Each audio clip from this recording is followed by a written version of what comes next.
Welcome to Sunday School, Daily Home Bible Readings. I do not own the rights to this music. Today's topic is Rebuild God's House. It's coming out of Ezra chapter 1, verses 1 through 8, and this is the King James Version.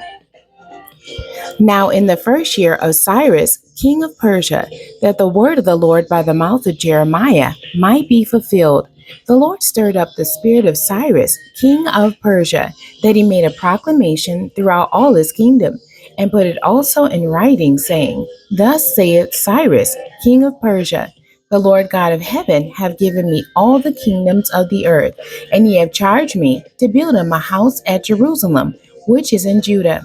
Who is there among you of all his people? His God will be with him, and let him go up to Jerusalem, which is in Judah, and build the house of the Lord God of Israel. He is the God which is in Jerusalem, and whosoever remaineth in any place where he sojourneth, let the men of his place help him with silver and with gold, and with goods and with beasts, beside the freewill offering for the house of God that is in Jerusalem.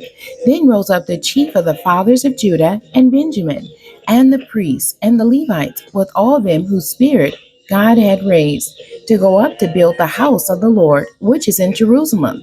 And all they that were about them strengthened their hands with vessels of silver, with gold, with goods, and with beasts, and with precious things, beside all that was willingly offered. Also Cyrus the king brought forth the vessels of the house of the Lord, which Nebuchadnezzar had brought forth out of Jerusalem, and had put them in the house of his gods.